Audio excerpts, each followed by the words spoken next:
Premium seating is coming to the Shoe, giving fans a first-class experience without missing a moment of the action.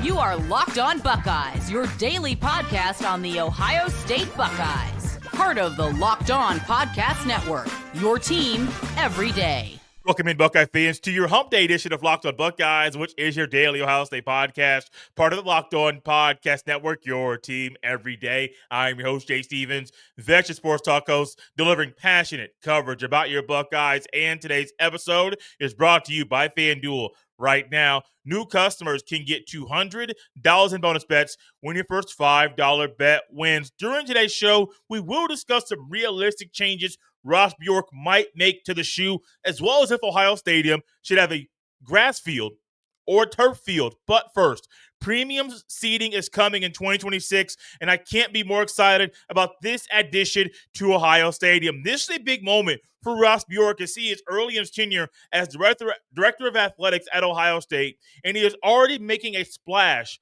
First, he made comments about some changes he would like to make and some meetings that were taking place about changes coming to a very iconic stadium in the country. But now he's also putting some action into it. The premium seating that we're speaking of, they will be 9 elevated field-level suites. They will have a capacity of 12 people. They'll also be in the south end zone. The suites will also have 400 premium chairback seats on top of them. Those chairback seats will be the widest chairback seat in the entire stadium. Though the suites, they have a capacity of 12 people, they will be a similar model to what's in Mercedes-Benz Stadium in Atlanta, the same stadium that Ohio State just won a national championship in. Now, these chairback seats and the field-level suites, they will all have access to the brand new 1922 Club, which features all-inclusive food and drink opportunities before, during, and after the game. And Ross Bjork, man, I was a little skeptical at times about some of the changes he might bring, but when he talked about even moving the TV truck in an interview in the offseason to a different location to enhance things for the fans, I was more into what he was saying, and I love this premium seating option. I absolutely love it because there are people that would love to be a part of that, would love to have that view at Ohio Stadium, and the fact that they will be elevated field-level suites, I've seen them at Mercedes-Benz. I'm not sure how elevated they are, but I have seen them there in that stadium. Lucas Oil Stadium, the NFL stadium I have visited the most in my lifetime. I've walked by the field level suites, and I know exactly the level that they're at.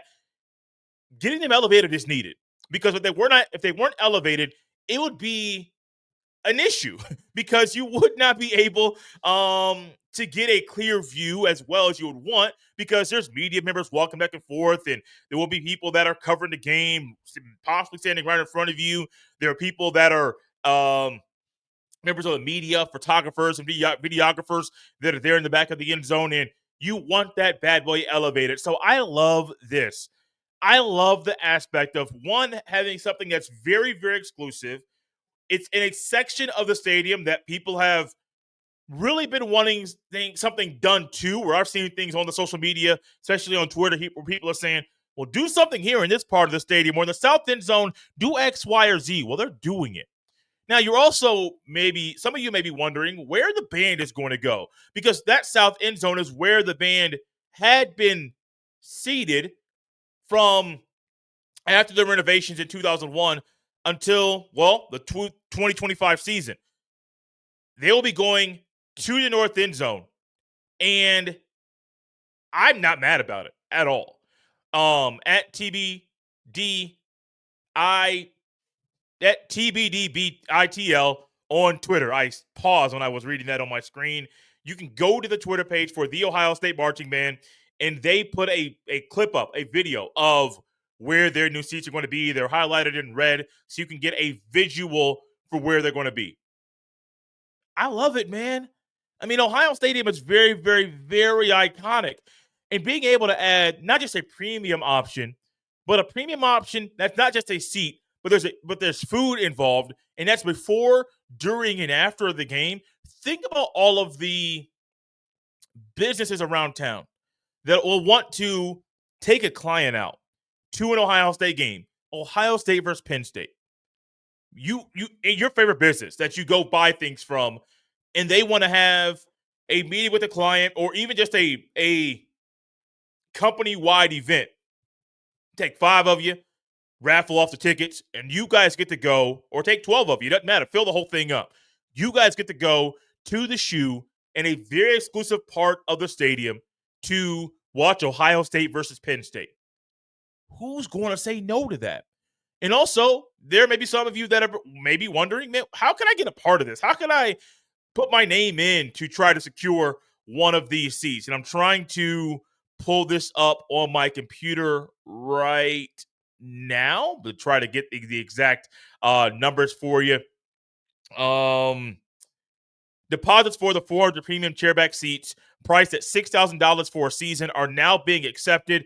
The deposits for the suites are going to be taken at a later date. And so if you are someone listening or watching this right now, you're thinking, I want a chair back.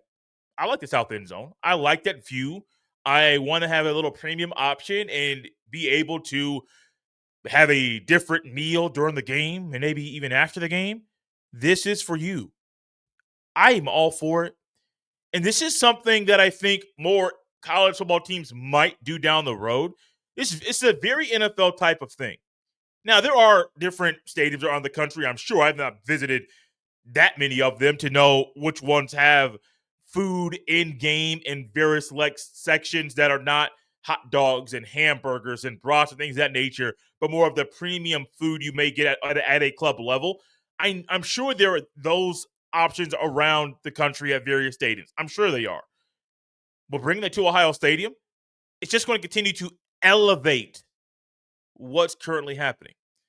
There also may be some of you thinking about this and saying, is this a money grab? Well, possibly. Is it great for the fan? Yes. Is it great for the school? Absolutely. So I think it's a win-win all around. Yes, it's going to be a hefty price tag. $6,000 to secure a chair back in the south end zone. That's not a small price tag at all. But there's a lot that goes with that is going to enhance your game day experience.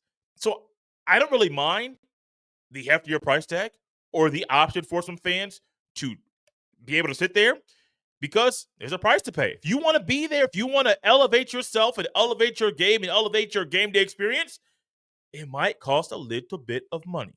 And that's okay. Ross Bjork, and when he first came in, talk about some changes, and I heard him talk about some things he would do or he might do leading into the Tennessee game, hearing about the potential drone show and the various things that the Buckeyes athletic staff was planning on doing to elevate the game day experience. And for those of you that were at the first round playoff game last year between Ohio State and Tennessee, thank you. I'm going to clap it up for that one. Yeah, buddy. Yeah, I got to clap it up because y'all went all out. Y'all went bonkers in the shoe. Tennessee came out there, warming up shirtless, looked very stupid. In the moment, it looked stupid. Next thing you know, they got out there on the field and they had no shot of winning that game. And every time they thought they got momentum, the fans got louder. The fans were amazing. And this is going to enhance that fan experience. Now, this is not the only way that I believe Ross Bjork can enhance the fan experience. I have a list of some other realistic options and changes he can make to enhance the fan experience for you and I. This episode is brought to you by FanDuel. The NBA playoffs are in full swing, and every night delivers highlight-worthy performances, major momentum shifts, and can't-miss moments. Whether it's a game-winning shot or a breakout player, there's never been a better time to get in on the action. FanDuel makes it easy to stay in the game before tip-off, and they also have live player props, performance trends, and same-game parlays. Fans have more ways than ever to play smart and win big. New to FanDuel? It's the perfect time to sign up. Head to FanDuel.com and place your first $5 bet. If it wins, you'll get $200 in bonus bets. Once again, are you new to FanDuel? If you are, it's a perfect time to sign up. Head to FanDuel.com and place your first $5 bet. If it wins, you'll get $200 in bonus bets. Make every moment more with FanDuel, official sports betting partner of the NBA. Thank you all for tapping into Locked On Buckeyes and making this show your first listen of the day. The premium seating option that is coming to Ohio Stadium in 2026 is one that I love. I am enjoying reading about it and thinking about what it's going to mean for Ohio Stadium to have that exclusive portion of the stadium and even the 400 chairback seats. I'm not mad about it. I like every aspect of it. And there are also some other realistic changes Ross Bjork and the athletic department can make to the shoe that would enhance the viewing pleasure and game day experience for people like us. One of the things that I think should be at the top, which is going to be an ongoing discussion as you go to visit other stadiums to see what they do and watch different videos and see what works and what doesn't work. Do some things to enhance the in-game entertainment and music. Now, the entertainment part could tie into music, but I think the music desperately needs to change. The first time I went to Ohio Stadium, 2022 maybe? I think it was 2022. I know I'm pretty sure it was when Cam Babb scored his only touchdown in a Buckeye uniform. My wife, we were dating at the time. We went to Ohio Stadium. It was cold that day. It was senior day. Marv made a phenomenal catch on the sidelines, and I still have no idea how he made the catch. But I was there, man. I was excited. I don't believe we made the school session that day. We made the school session for our first time. The next time, I think of the 2023 season, when we went to a game then. And I was excited for it. And I've been to a lot of games. I've been to various stadiums around the country, mainly in the Midwest. And maybe I was expecting more, because I'm sure that I was. But we walked in, we parked, we got to the stadium, we got to our seats, and it felt like a big deal because it was my first time. But comparing it to some other places around the country and what we see and what we know can happen, the in-game entertainment, I don't think was up to the standard that I thought it was going to be. But in the moment, I didn't care. My first time in the shoe, I was excited to simply be there. But find ways to enhance the in-game entertainment and the music. And I know Ross Bjork, after Ohio State went to Eugene, Oregon last year, him and the other people that were a part of his group during that trip discussed what Oregon did on that day and how even at halftime, the fans were loud, they were standing up, they were cheering, and it was an atmosphere that was unlike anything you would normally see at Ohio Stadium. Think about Washington, who has a very loud and raucous crowd and environment. Think about some other schools down in the South. Think about some of the big boy schools in the country. A lot of them do different things and change things up, but find things that work and move with them. Now, I am not the entertainer to try to discuss things that should be done. I know different music can definitely be played to enhance certain things. There may be some of you that are thinking, hey, knock out knocker ball. Why? That's actually one of the things I really enjoy. I used to cover a local baseball team in town, and knocker ball, 6th inning, 4th inning, didn't matter. My eyes are glued right there on the knocker ball. So I wouldn't take away knocker ball, no, but find different things to do to enhance the in-game entertainment and the music. That's realistic. That needs to be at the top of the list no matter what. The sound system, I'm going to couple some of these. The sound system, the Wi-Fi, and then the video boards. I believe all of those can be updated. I believe Ross Bjork has already talked about working on things with the video boards. And so that is a realistic change that not only I think is realistic, they're working on it as well. So video boards need to be bigger, make that thing happen. The sound system, it's very, very tough. Now, I've never been a part of a project to do sound, institute sound or upgrade sound in any building. I have not. I remember a church I used to go to, they had their speakers go out, and they waited a long time to get the new speakers in because it's a very expensive project, and it's a sanctuary that seats 500 people. And you think about a sanctuary that seats 500 people, that's going to the power that is simply needed alone for the speakers on top of the size of the speakers. That's a lot of money. And so I know that a lot of this will be rolled out slowly, and it I never got the sense that Ross Bjork is planning on being at Ohio State for 5 or 6 years to build his own resume and then go somewhere else. Seems like he's here for the long haul. And so I do think the sound system, the Wi-Fi, and the video boards all can happen during his time at Ohio Stadium. The Wi-Fi is a weird one because you go to big venues like that. We've all been there at big venues where there's a lot of people. There's a lot of various cell phone providers that are inside of there. The signals are bouncing all over the place. And a lot of times in those big venues, you can't use your phone because the signal's bouncing all over the place. And there's no signal right there.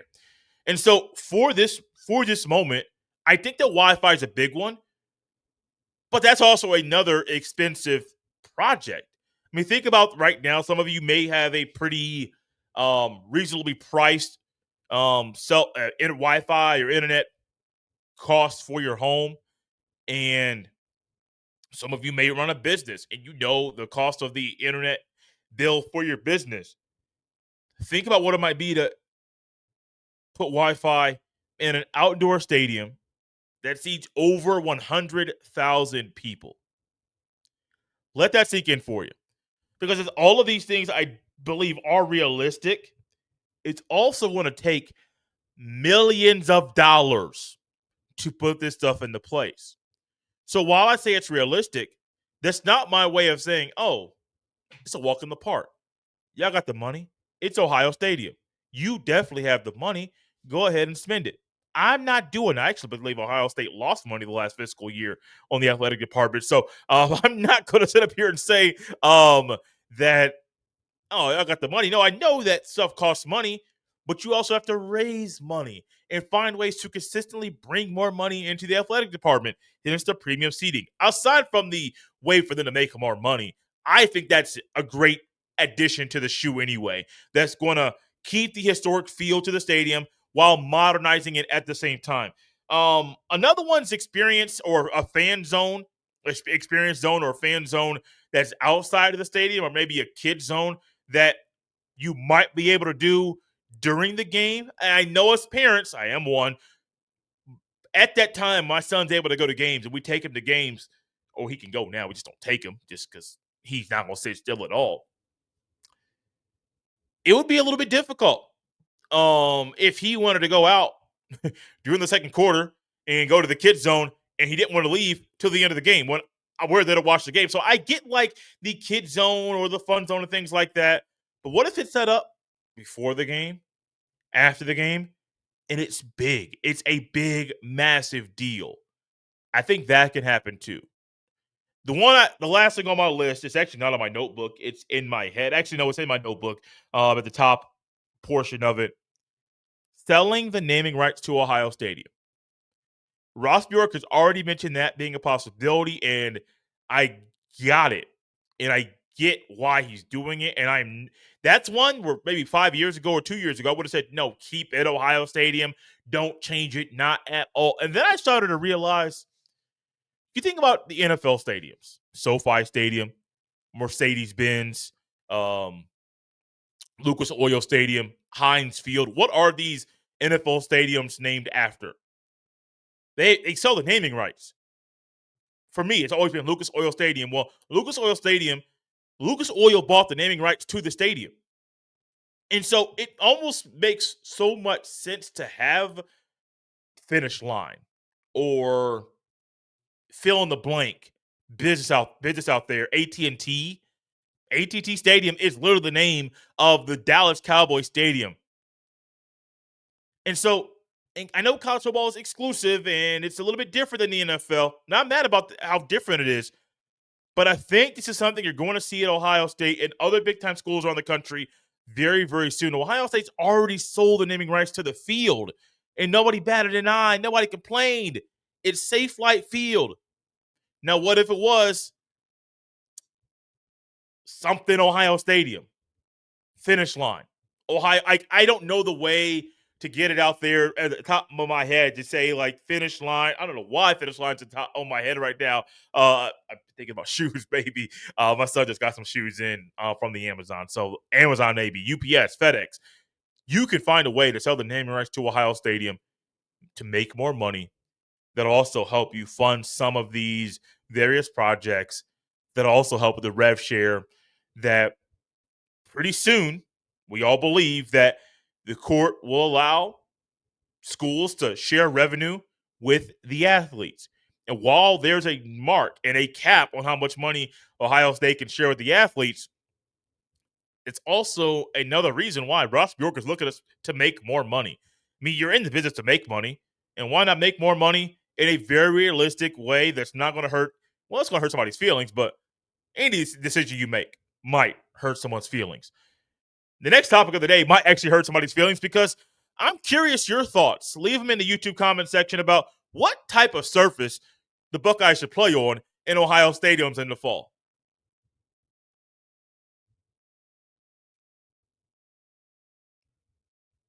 Thank you all for tapping in Locked on Buckeyes and making this show your first listen of the day. This is an off-season debate and topic that is coming up year after year after year. It's not only at the college level, it's an NFL debate. I mean, the NFL actually has a list we're going to talk about that is that's specific to this very topic.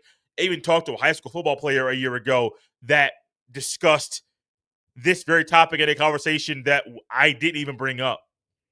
What type of surface should be in Ohio Stadium? Should it be grass or should it be turf? In Ohio Stadium, it's had both throughout the history of the stadium. There's been grass in there. There's been different types of turf in the stadium. And I think it should be grass. Go back to grass and don't go away from it. Because I have not, at first, I was all for turf and football. It looks fun. It's great to look at, to play on. If the right type of turf, it's fun to play on as well. I remember in high school when I played on turf, I was like, oh man, turf. This is amazing. I mean, I was 16, 17 years old. I didn't think about the injury concerns that are there when you play on turf versus playing on grass, or the financial the financial kind of hit it's going to take on Ohio State to keep up and to make sure the grass is at the right standard for play every single weekend, or the wear and tear that may happen to a grass field when there are concerts and different events on the stadium all throughout the year. I didn't really think about that when I was a youngster. I do now, but I think for the safety of the players, grass should be there. Grass should be there. Put it back in and don't take it back out. Now, of course, the football coach has to go into that, and the athletic department. There's a lot that goes into simply making a decision to put a different surface in, even if it's a different type of turf or putting new turf in. There are discussions, and you plan for that years in advance. And so I know that this is a topic that this change may not come for 10 more years. Ohio State just replaced the turf in the stadium, and if the Buckeyes do go back to grass, that might not be something that you see in the shoe until 8-9 years from now, because you generally change a turf between every 7 to 10 years. And so that may be a thing. But I went to the Wikipedia, who does a great job. I don't know who keeps up with this thing, but whoever does goes back in and changes it and keeps up to date. Sometimes wrong information is there, but you still figure out what's right, what's wrong. Ohio Stadium has had grass in the stadium, I believe, more than any other surface. My math may be off right now, but from 1922 until 1970, and then 1990 until 2006, there was grass in the stadium. Between 1970 and 1990, from 71 to 89, there was AstroTurf. From 07 until 2022, there was field turf. And then 2022, they put Shaw Sports Momentum Pro, which is a type of turf, in the stadium. And I liked it. I went back, I looked at this. It was very, very interesting to me to see going from AstroTurf from 71 to 89 and then going back to grass. AstroTurf is trash, man. It's absolutely horrible. I've never, not luckily, because if we went to state, we would have played on some AstroTurf. But those people that played on AstroTurf or ever walked on it, man, one, it feels like carpet. But also, if you're playing and you get tackled, The scrapes and the bruises you get from playing on that surface, they suck. Absolutely suck. I remember my cousin RJ play high school football at Penn High School up in South Bend, Indiana, and played in the state finals a couple times when he was playing running back there for the Kingsmen. And I remember my Uncle Robert, I think I talked about him recently on the show. Uncle Robert used to buy RJ a new pair of J's if they made it to state. And I used to be like, oh man, RJ got new J's on. My family would go to the game, didn't live that far from the RCA Dome at the time. And we'd go there, but like, man, RJ got some J's, man, that's cool, man, that's dope. So my family didn't really buy Jordans at all. I didn't really get my first pair of Forces until high school. My mama didn't really let me get Nikes until high school. I mean, my mama was on the footwear and what I was doing. My mama was like, hey, we got these rules and we're not going to change them. And I appreciate her for it.